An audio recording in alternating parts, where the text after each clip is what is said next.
Good afternoon. It's Jeffrey Christian of CPM Group. It's 12:25 on the Friday afternoon, the 15th of November here in New York. Gold prices and silver prices have been relatively volatile today, and the last couple of days having fallen sharply over the previous few days. Gold right now is around $2,566. It's traded between $2,558 and $2,580. Silver is around $38 right now, $30.38. It's traded between $30.30 and $30.90 over the course of today. I want to talk about the economic environment for gold and silver investment demand. Before I do that, I'll point out the latest data that we're showing people. This is gold investment demand, physical investment demand, net investment buying of physical gold on an annual average basis. You can see that in 2020 with the COVID and the global lockdown, investors bought a lot of gold, about 40 million ounces on a net basis, physical gold. Over the next 3 years, they were buying 25, 26, 24 million ounces. High volumes by historical standards, but off from that 40. Gold prices continue to rise through those 4 years. This year, our estimate right now is that investment demand will be about 32 million ounces on a net basis for 2024. We have a sharp increase in investment demand in 2025 and 2026 to those high levels that we've seen 4 previous times in the gold market. That is expected to push gold prices to record levels over those 2-year period. Right? Similar to silver, the key determinant for prices is investment demand, and we have seen an increase. This includes projections through 2027. It's from our special report that we produced recently on the real reasons to invest in silver. And you can see that we've seen silver investment demand rise from about 50 million ounces last year to probably around 72 million ounces this year. These are actual, accurate surpluses calculated as total supply less fabrication demand, equaling changes in inventories. Most of those inventories are bought by investors. We have a sharp increase projected for the next 2 years for the same reason that we do for gold, and then it comes off in 2027. Those reasons that we have to expect prices to rise sharply and to come back off then have to do with the economic environment. We see a lot of problems around the world.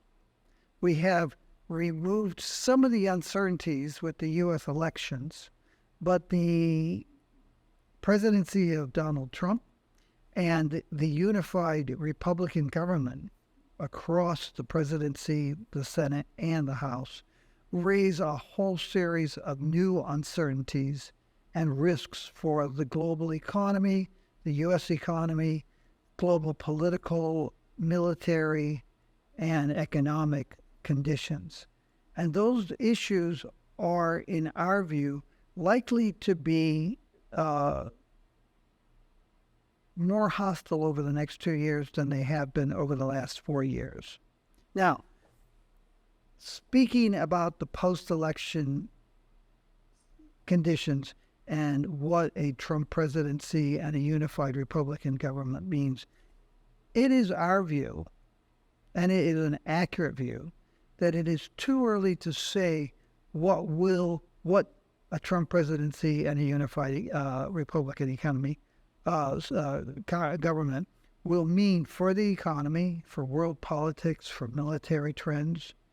And you have to understand there have been contradictory promises and plans made and statements made over the 9 days since the election.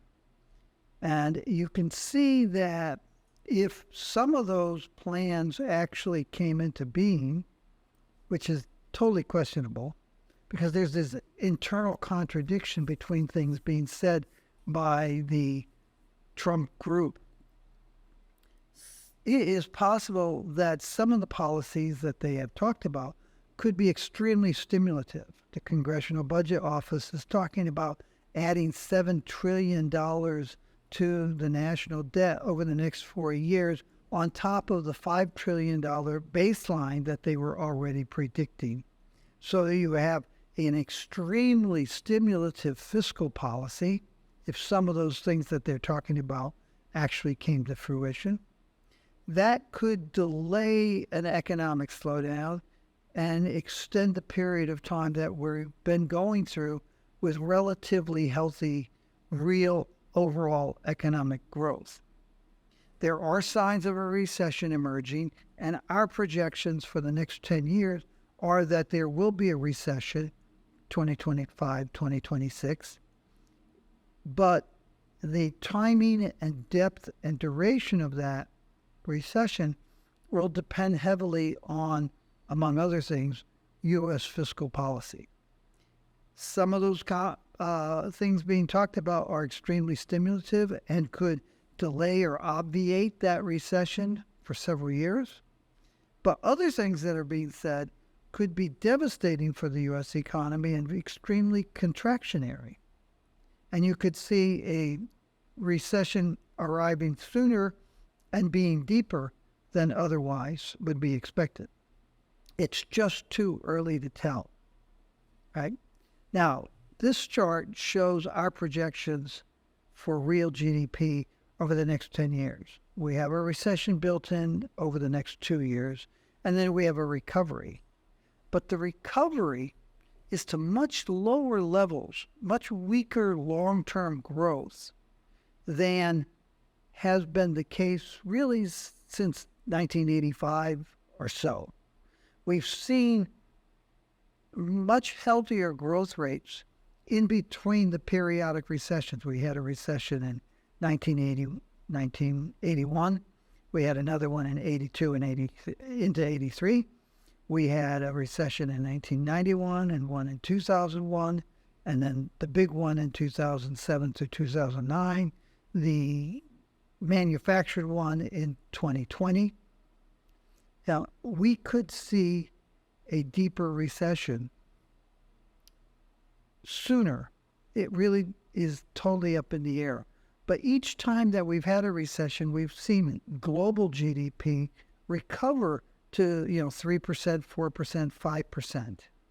This time around, we think that global GDP might only recover to around 2% and then would contract slowly or reduce slowly after the recovery period in the actual expansion.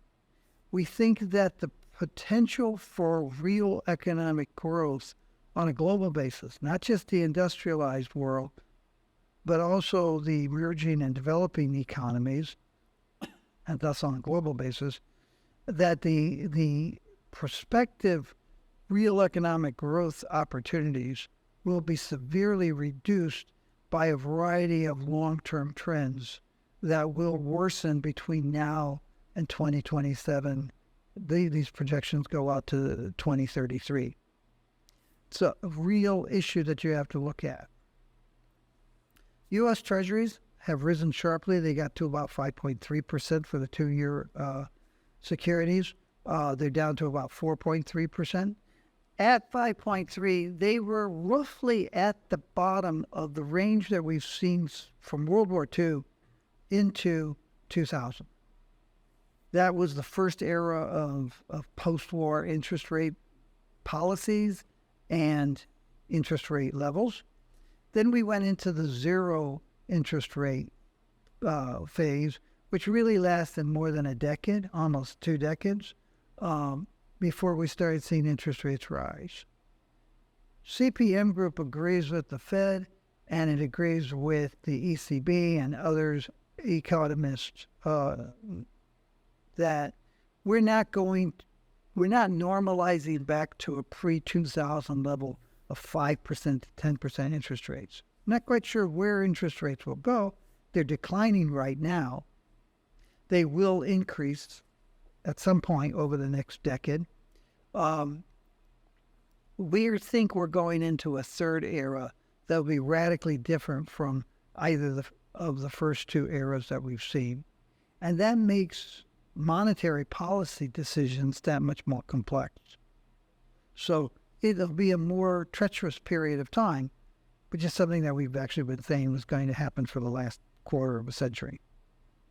Inflation was a problem in the 70s, and we had spikes up to 13%, 14%, 15%. After Paul Volcker took over the Fed and started targeting inflation, inflation came down very hard.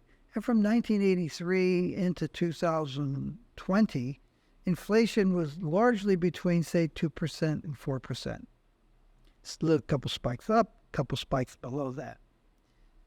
Coming out of the COVID lockdown, we had a spike in inflation up to about 9%, and it's come back down to, I think it was 2.6% on a core inflation basis for the CPI in September. So we're looking at inflation being less volatile.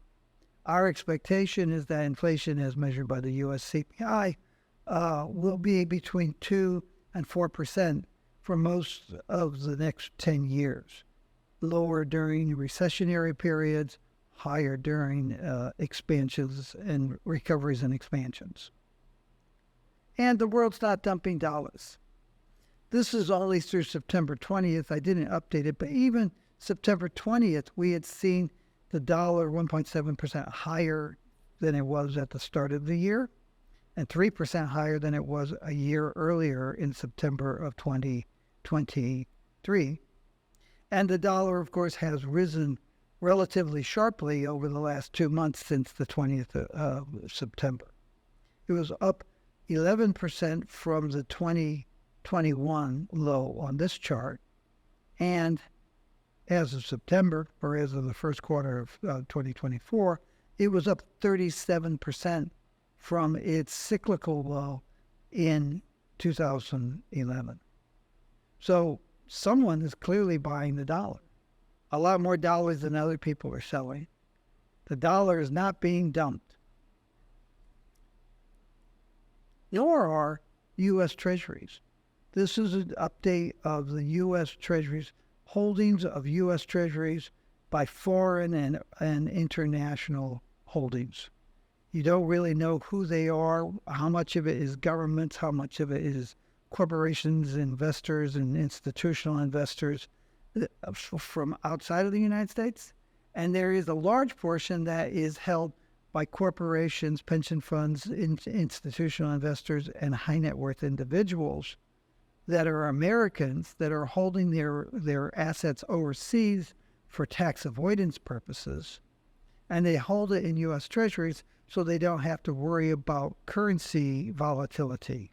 Because you see, the dollar's been rising for most of this century. And if you hold your assets overseas in a different currency, you would have been losing value in U.S. dollar terms. But if you hold it in U.S. Treasuries, which you can do, you are hedging your dollar exposure. You're holding assets overseas in U.S. dollar-denominated treasuries. And some people think that as much as a quarter or a third of the $8.2, $8.3 trillion in overseas held U.S. Treasuries are held by U.S. entities, people, corporations, and institutional investors. These holdings rose 10.5% over the course of 2023 to $8 trillion, and they've risen another $96 billion in the first quarter of this year, the most recent data that the U.S. Treasury makes available. So again, the dollar and treasuries are not being dumped. A couple countries might be reducing their holdings, but other people are buying more than they are selling. The largest reducer of treasury holdings is the Federal Reserve banks. they have reduced their holdings about $1.4 trillion since the beginning since early 2022. They're reducing their balance sheets. They're getting ready to have a balance sheet that gives them maximum capacity for the next recession or the next economic crisis. The Fed sees the writing on the wall. So do we. That's all I have for this week. Have a good weekend. You can go to our website. You can get some free reads and videos. You can buy our yearbooks or other research reports. You may send us an email at info@cpmgroup.com saying, I'd like to learn more about how CPM Group can help me manage my exposure to precious metals and commodities in a more efficient and effective way. And we'll talk to you next week. In the meantime, take care of yourself. Be good to people around you and try to do something good for the world.